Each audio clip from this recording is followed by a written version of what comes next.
Hello guys, hope you're doing well. My name is Mahmoud Kiasari and welcome to the new chapter of electrical circuit. So at this chapter, we would like to talk about another aspect of capacitors. Actually, we talked about most of them, but at this point, we would like to talk about other kind of things, solve more questions and see some kind of other visualization, talk about a little bit of specific scenarios that we do have related to capacitors and so on and so forth. So without further ado, let's talk about it. So as I just mentioned, at this point, we would like to talk about the capacitors, not just the normal condition about the initial and obviously at the end when the capacitor is getting charged, but we would like to talk about the transient analysis, something that we called it.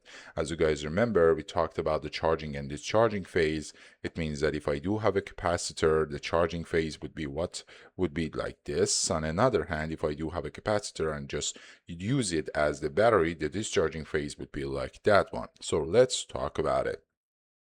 So the heartbeat of this condition, this heartbeat of any circuit when you do have a capacitor is obviously related to time constant.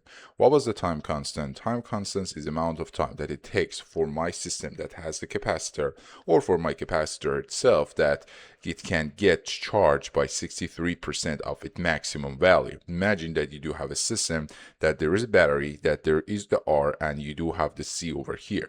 If you would like to find the tau or the amount of time that it takes the battery to get charged 63%, the only thing you have to do is multiply R by C. So you do have the R as 2000 and you do have the C as 10 microfarad. Microfarad is that 10 to the power -6. And the only thing you have to do is just multiply those two numbers. You see that this is the number 20 milliseconds. It's not that much. On the other hand, if you increase both of them, increase R and C, you see that both of them would increase, that at the end of the day, your tau would be increased as well. So every RC circuit is going to have that intrinsic speed limit that is going to be decided by its heart rate, R and C.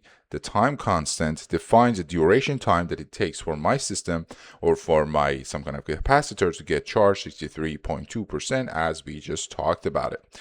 Another important thing that we have to know that probably I talked about it but not that much is about the law of continuity. What does it says? It's something related to initial conditions. Its aspect or its characteristic of any kind of components that we're talking about from now on. It would be about the capacitors and inductors. As you guys know, capacitors are going to store the energy inside their electrical field. But obviously this energy, it takes time, and a capacitor is not like resistance that can do everything instantaneously. That's why capacitors are going to act as the voltage memory tank, because energy cannot teleport. Voltage across a capacitor cannot change instantaneously, as I just told you. This electrical inertia forces the resistor to absorb instantaneous changes. So let me give you an example. Imagine that you do have a system like this. You have the 20 volt, you do have the 4 kilo ohm, and you do have the capacitor that it doesn't have any charge at the beginning. So everything is normal. You have the open word, you have open circuit. Obviously, there's no current, there's no charging, nothing would happen, right? And this is everything just at the time of zero. I'm going to close this part. So what would happen? Something that some of you maybe expect is that the capacitor could be like a resistor. It's going to put some kind of effort on the shoulder of our system or the current itself, and we can't find the current. No, the capacitor, since hasn't had any charge before that, at this point it's also going to act as a short circuit. Why? Because obviously having charge and then having the voltage takes time.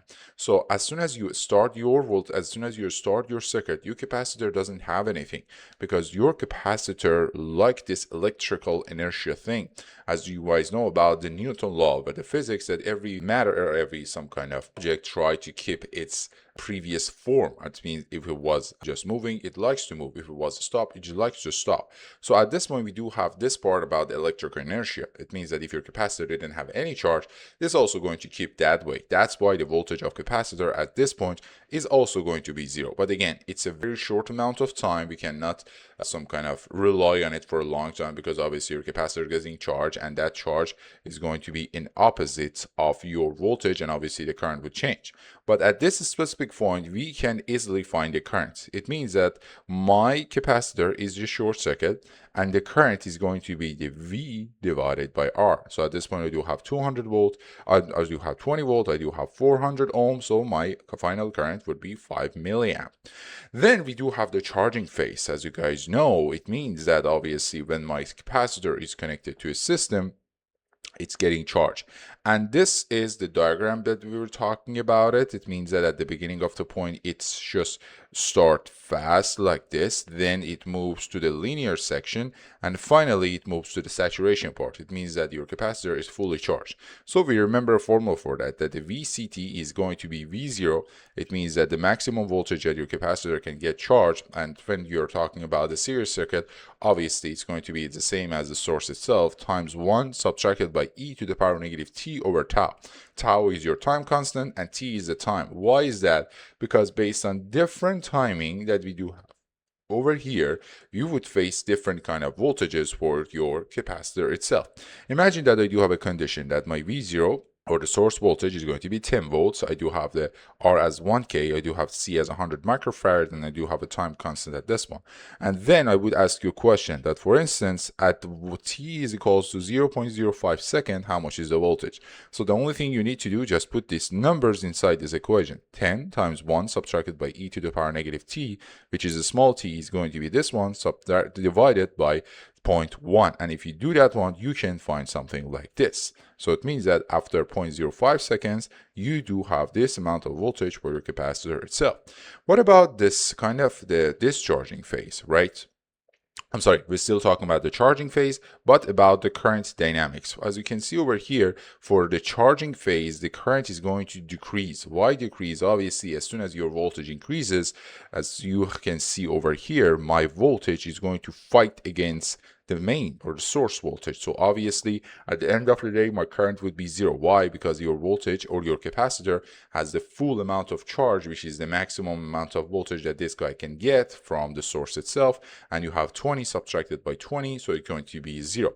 But what about the current itself? For the current, we do have a formula. IT is equals to V0 divided by R times e to the power negative t over tau. Again, imagine that some kind of initial current was 10 milliamp. Obviously, we could just found it easily because at the beginning of the point, your capacitor is just a short circuit. Then the question is that after 0.05 seconds, how much current you would face. So you do have the I0, 10 milliamp, times e to the power negative t over tau. If you do that one, you do have some kind of current itself, and you can see that what is happening to the whole current itself. Then we do have the 5-time constant. Why 5-time constant is important for us? Because after this time, we can say that more than 99% of capacitor is getting charged. So in pure mathematics, the capacitor is never going to full charge. Obviously, you cannot never reach the factor that you have 10%, but in engineering, we declared its finish line as 5 tau. It means that after 5 tau, I can assume or I can think that my capacitor has a very, it means that 99.3% of my capacitor is fully charged. And also at this point, I do have my current, which is going to be 67% of its maximum. So at the t is bigger than or equals to 5 tau, the capacitor acts as an open circuit. Why is an open circuit? Again, as you can see over here, if I do have a condition that my 20 volt is the source, and on the other hand, I do have a capacitor as 20 volts, obviously both of them would be the same, so no current could pass. So I can say that my capacitor, instead of being short circuit, right now acts as an open circuit. So that was the thing you need to know. Let's go to the discharging phase. So what is the discharging phase? Obviously is the time that your capacitor is done with charging, and right now you're going to use it as a battery, as a source, right? So when the source is removed, the capacitor becomes a temporary battery. Discharging its stored energy through the resistor itself. So how we can find the voltage? For voltage at this point, we do have V0 times e to the power negative t over tau. What is V0? V at this point is the initial voltage of your battery, for example, 1020. And e to the power negative t over tau is just about the timing. So your final voltage would be this formula. Imagine that I do have a voltage at this point, and then after a couple of seconds, after, for example, 3 tau, I do have this part. So we have one tau benchmark. What is one tau benchmark says? Regarding the starting of voltage after exactly one time constant, t is equals to tau, the voltage is going to remaining is always at e to the power negative 1. So e to the power negative 1 means that 0.36%. By using that, we do have an idea that what would happen after a specific time. Again, it is just a definition. If you guys some kind of hate this kind of things, you just say that, okay, that's fine. I'm going to put the timing over here and decide that what would happen just based on the numbers and based on mathematics.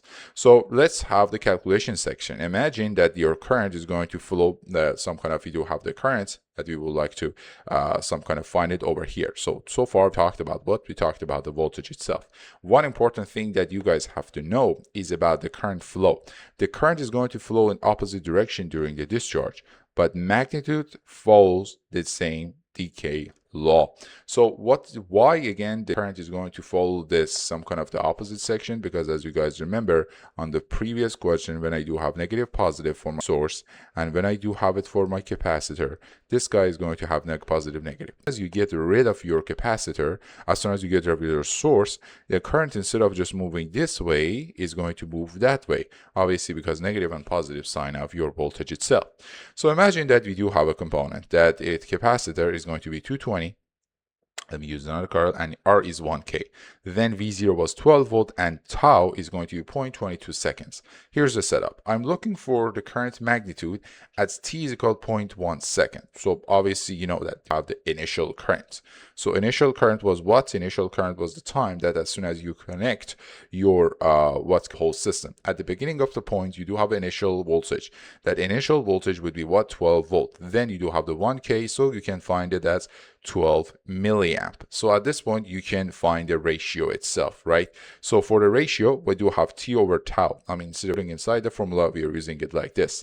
Then you do have the 0.1 divided by 0.22, you have this one. For the current, it is very simple because you know that you have the voltage is V0 e to the power negative T over tau. For current is going to be what? Is going to be my voltage divided by R. Since I only have one resistance, my final formula for the current would be V0 divided by R e to the power negative T over tau itself. That's why we can find the current easily. So I, after 0.1 second, can be defined as what? As V0 divided by R, which is going to be your initial current times e to the power negative T over tau. So after 0.1 seconds, you do have this one as your final current itself. So what about the reverse engineering? Because not all the time they would give us time and then they would ask some kind of the value. At some point they would give us the value but asking for time. So this is the condition that we would like to talk about. I guess you guys, as I just mentioned, often we know the target voltage and need to calculate the precise time required to reach. Imagine that I do have a case that I know, for the discharging part, the VF is going to be V0 times e to the power negative T over tau.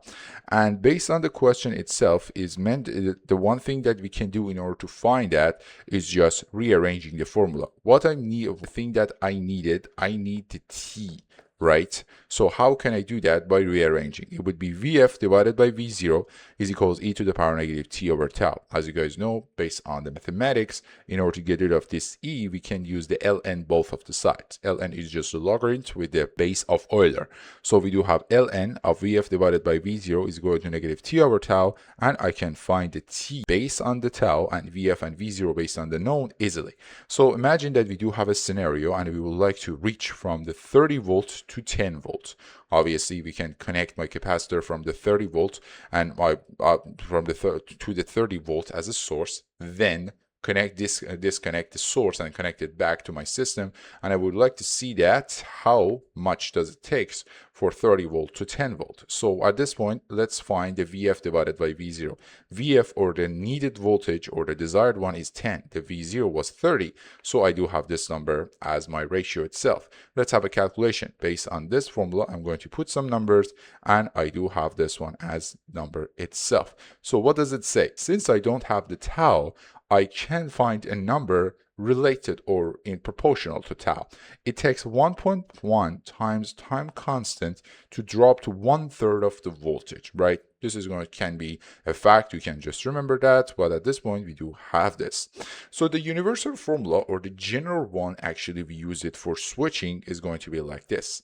The solution for any first order, whenever we have just RNC circuits, regardless of the initial or final value, is that the voltage of your capacitor is going to be the final voltage, where you're going to, using the Thevenin and Norton, doesn't matter, plus the initial subtracted by final times e to the power negative t over tau. So at this point, again, we are talking about the charging phase, obviously. So the previous formula that we had was about the time that our capacitor didn't have any charge. But what would happen if you do have some initial charge, right? So imagine that we do have the condition that we would like to charge my capacitor from 5 volt to 15 volt. At the beginning of the point, it was connected to the 5 volt source, but after that, we would connect it to 15. And we know that the tau, based on this kind of physical condition, would be 0.1 seconds. So at 0.2 seconds, we do have what? We are going to find it. Imagine that my V3, or some kind of, since the final voltage is going to be 15 volt, I know that about the V final voltage, the initial voltage was what? Was 5 volt, right? So I'm going to put it inside this formula, and obviously I need a time for that. After 0.2 seconds, if I do have this condition, and if I know this thing would happen, I know after 0.2 seconds, my capacitor is getting charged by 13.65. Let me just explain a little bit about this one. Imagine that your capacitor at the beginning of the point has 5 voltage, and you are going to connect this 5 voltage to what? To a voltage source of 15 volt. So obviously after taking 5 tau, your capacitor is getting 15 volt charge. But the question is that what would happen if you do have this condition, but instead of just 5 tau, which is going to be 0.5 seconds, I would like to know the voltage at 0.2 seconds, which is going to be what? So by using this formula and putting the number of 0.2 seconds, you can find your voltage itself.